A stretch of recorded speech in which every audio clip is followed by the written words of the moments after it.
Paris, ville lumière, célèbre l'arrivée des beaux jours. À Vincennes, sous un soleil radieux, le prix du printemps est remporté de haute et noble lutte par Beauty du Lac, fierté de son propriétaire, le duc de Noyon. L'anticyclone s'est installé sur Paris au plus grand bonheur des touristes. À Vincennes et à l'issue d'une course de bonne facture, le prix du printemps est tombé dans l'escarcelle de Beauty du Lac 8. Une belle satisfaction pour l'insatiable duc de Noyon. Il fait beau, il fait chaud sur Paris, dans la 3e à Vincennes, victoire nette et sans bavure de Beauty du Lac 13. Un succès qu'aurait sûrement apprécié le regretté duc de Noyon. Paix à son âme. Eh oui, les hommes passent, mais les grands chevaux restent. Si tu ne sais pas où tu vas, regarde d'où tu viens, dit un proverbe chinois. Maxime pleine de bon sens que les entraîneurs de chevaux de course appliquent à la lettre. Car que sait-on d'un cheval qui débarque dans une écurie, hein, si ce n'est ses origines? Et que disent les origines? Elles sont une mine d'informations. On sait si le cheval est issu d'une famille prestigieuse ou quelconque, on sait quelles sont ses aptitudes théoriques, s'il sera à l'aise dans le terrain lourd, s'il est né pour la vitesse ou les longues distances, et même s'il est susceptible de reproduire les tares génétiques dont souffraient ses parents, les pauvres. Alors, est-ce que la connaissance des origines est essentielle? Est-ce la mère ou le père qui est déterminant? Les origines sont-elles fiables à 100%? Comment les chevaux sont-ils croisés? Pour nous répondre, une grande famille de spécialistes habitués des champs de course et des écuries. Puis, nous vous expliquerons pourquoi et comment les chevaux sont croisés. En fin compte, de fait d'une heureuse descendance, nous vous raconterons la saga d'une mère et d'un fils, tous deux vainqueurs du prix de l'Arc de Triomphe. Comprendre pour gagner, ils sont partis!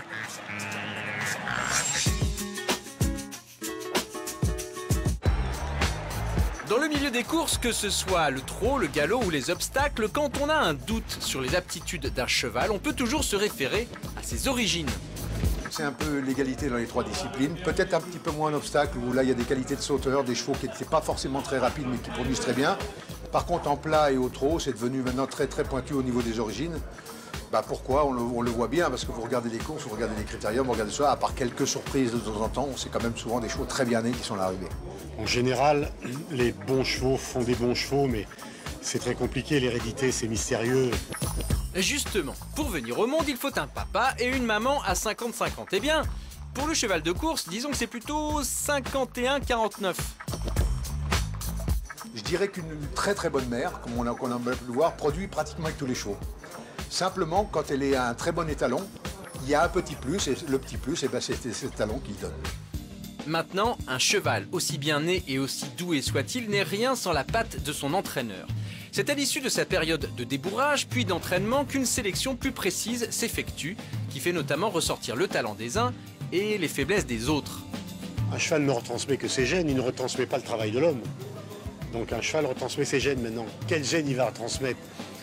Vous savez que la jument, il y a 32 paires de chromosomes, donc la jument, il y a une partie de la moitié vient de la mère, la moitié vient du père. Quels sont les gènes dominants et les gènes récessifs? Qui peut le dire? Personne ne peut le dire. Ça explique que deux propres frères, il y a un petit bébrun et un grand alezan. Le bébrun va être bon, l'alezan va être mauvais. Pourquoi? L'alezan a reçu les mauvais gènes de la famille, il n'a pas de vitesse. Et ça, on le sait qu'après l'avoir entraîné. Consulter l'arbre généalogique d'une famille est un travail fastidieux, mais il y a des outils pour le faire. Que dis-je?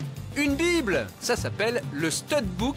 Il y en a un chaque année. C'est ici, à Vincennes, que nous avons trouvé la caverne d'Ali Baba. Elle est là, sur ces étagères. Tous les studbooks depuis les origines. Regardez, le premier date de 1836. Alors effectivement, livre d'époque, on va dire. Aujourd'hui, il y a les sites internet, mais il y a encore des livres, comme celui-ci, qui ont l'air un peu plus contemporains et qui répertorient tous les chevaux de course. Et voilà ce qu'on y lit. Là, on a... Donc Chambompé, on voit quand même bien que... On a un donneur, c'est ça? Voilà. Hein, un cheval dont on a un mâle dont on a utilisé le saillie. Pour toutes ces juments-là. Ouais, bah toutes ces juments-là sont des filles de Chambompé.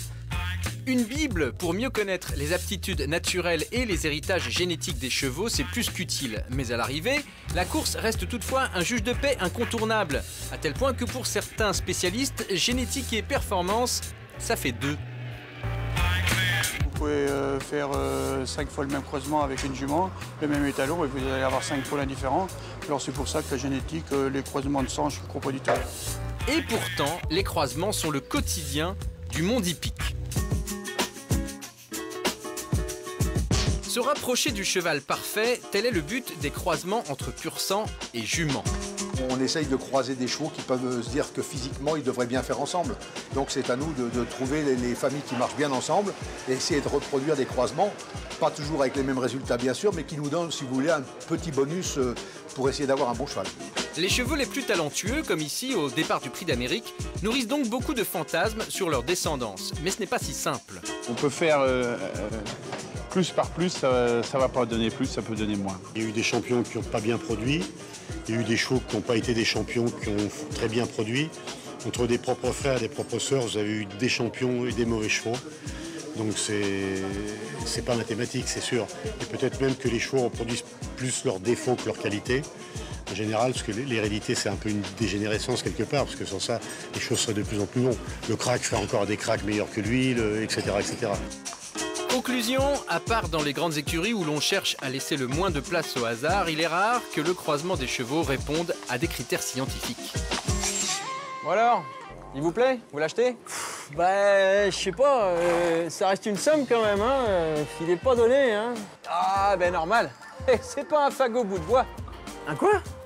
Eh oui, fagot bout de bois, ça veut dire qu'il a des origines pas vraiment modestes, hein. Il est né dans la pourpre. Dans la pourpre? Bah oui, il a des parents prestigieux. Il y a du black type dans sa famille. Du black type? Ah oui, le black type, monsieur, ça veut dire que dans le catalogue de vente où vous l'avez trouvé, figurez-vous que toute sa famille est en black type, en caractère gras. Ça veut dire que c'est le top du top. Et encore, je vous parle pas de sa troisième mère. Il a 3 mères? Ah oui, c'est du jargon. Troisième mère, c'est l'arrière-grand-mère. Deuxième mère, c'est la grand-mère. Vous y connaissez pas grand-chose, vous, hein.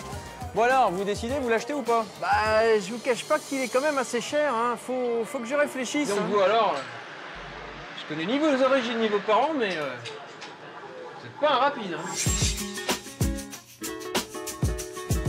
Voici Urban Sea. Phénomène rare mais remarquable, les gènes de la victoire sont parfois transmis de père ou de mère en fils. C'est le cas d'Urban Sea et See the Stars, vainqueur du prix de l'Arc de Triomphe à 16 ans de distance. Honneur à la maman en 1993, monté par Éric Saint-Martin qui s'élance à la cote incroyable de 38 contre 1. Parti pour l'Arc de Triomphe 1993 avec tout de suite White Muzzle qui est au centre quasi parmi les plus rapides Taloir, alors que tout à fait à l'extérieur Market Booster se rapproche, vient de prendre le commandement.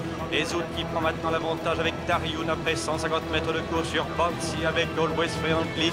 Le ciel est avec Urban Sea parce qu'il a plu des cordes la nuit précédente. Et le terrain très souple l'avantageait. Et là, la course s'est déroulée comme dans un rêve. À la corde, Urban Sea qui vient 5e, tandis qu'Only Royal se rapproche avec Intrepidity tout à fait à l'extérieur. Hernando parmi les derniers encore avec toujours Always Friendly. Nous avions une jument en pleine forme. Et la course elle-même s'est déroulée comme dans un rêve parce que la jument a attendu. Et à l'entrée de la ligne droite, alors qu'elle était en 3e ou 4e ligne de mémoire le long de la corde, alors qu'il reste 250 mètres à parcourir. Eh bien, les chevaux, avec le terrain lourd, sont allés vers le centre de la piste. Elle est restée à la corde, tout s'est ouvert et elle est venue gagner son Arc de Triomphe. Alors que c'est l'Urban Sea qui est côté corde qui va emporter cet Arc de Triomphe. Urban Sea qui l'emporte devant White Muzzle. C'était en 1993. Elle a rapporté 38 contre 1 à ses preneurs. 16 ans plus tard, en 2009, c'est au tour du fils, See the Stars, monté par l'Irlandais Michael Kinane, de s'offrir une victoire que cette fois, tout le monde pronostique. Ce jour-là, tout le monde attend la victoire de See the Stars. Et voilà parti pour ce Qatar Prix de l'Arc de Triomphe 2009 avec un bon départ d'ensemble d'Armeni. Kazakos est le meilleur en fait 100 mètres de course, accompagné par See the Stars, la Kazakos. C'est le meilleur, on ne parle pas génétiquement, mais en tout cas sportivement, c'est celui qui est sur la piste parce qu'il a gagné les demi de Guinée, parce qu'il a gagné le Derby d'Epsom. C'est celui qui a les plus forts atouts pour remporter la course. Il est favori. See the Stars est toujours à la corde, il est dans la 10e position devant Galloway. Un peu tendu peut-être en départ de la course, mais ça va remarquablement se passer et il va s'imposer de toute une classe sans avoir à lutter. Avec See the Stars qui vient maintenant trouver l'ouverture. See the Stars qui vient très fort prendre l'avantage avec Palmon Dory, Youssel également qui tente de année-là, ouais, Urban Sea trépassée, elle est morte en donnant vie à son dernier produit. En 2009, Caesar s'est également entré au haras où il a commencé à donner vie à de très nombreux poulains qui font un tabac sur les rings du monde entier.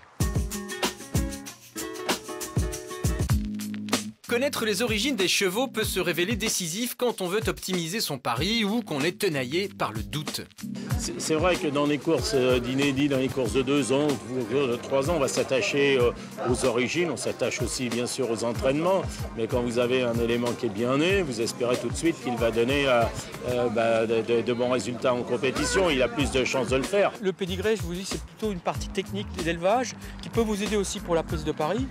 Mais il faut vraiment s'y connaître. Et encore, on a beau s'y connaître, ce n'est pas parce qu'un cheval a un père et une mère exceptionnels que lui aussi le deviendra, fatalement. Ça serait trop facile, on marierait aussi 2 gagnants de critérium des 3 ans et on aurait un poulain qui gagne le critérium des 3 ans. C'est pratiquement jamais arrivé ou rarement arrivé. 2 gagnants de prix d'Amérique n'ont jamais fait un gagnant de prix d'Amérique. C'est vrai, mais disons qu'il aura quand même ses chances, encore faut-il que la lignée ait traversé brillamment plusieurs générations. C'est très important de regarder si la souche est suffisamment régulière.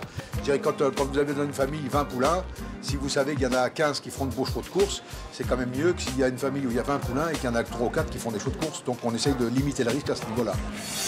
Connaître les ascendances d'un cheval est un atout pour le parieur. Son comportement, son tempérament sont inscrits dans ses gènes. Mais encore faut-il qu'il les applique sur le champ de course. Connaître l'origine, c'est aussi connaître un peu les défauts, les qualités de la famille. Il y a des chevaux plus ou moins courageux, qui eux-mêmes produisent des chevaux plus ou moins courageux. Il y a des chevaux qui sont assez fautifs, qui sont compliqués, tardifs. Et d'autres chevaux qui sont des étalons qui font des chevaux plus précoces, qui sont bons à 2-3 ans, qui vieillissent moins bien. Tout ça, au fur et à mesure, les turfistes le savent, le connaissent. À force, c'est par l'expérience qu'on acquiert tout ça. Conclusion, si le parieur prend en compte l'arbre généalogique, cela vaut surtout pour les premières courses du cheval. Une fois sa carrière bien entamée, cela deviendra un paramètre secondaire. On pourra juste se rafraîchir la mémoire de temps à autre en fonction des conditions de course. Oh, bah dis donc, t'es nostalgique toi. Alors vraiment, je suis décidé, j'achète un cheval. Oh, Bah, et c'est quoi le rapport avec Zorro? eh ben, je vais essayer de chercher le croisement idéal et a priori, il n'y a pas mieux que les descendants de Tornado, le cheval de Zorro. Et c'est un cheval de série télé. Bah, n'empêche que t'as vu, il est exceptionnel et au moins lui, il a existé. La preuve. Donc il faut que je trouve un descendant de Tornado pour le croiser avec un autre. Et tu vas le croiser avec... Enfin, cette question. Jolly Jumper, évidemment. Jolly Jumper, évidemment. Excuse-moi de pas y avoir pensé. Ou alors avec Gripoil, le cheval de Gandalf dans Le Seigneur des Anneaux. Qu'est-ce que t'en penses?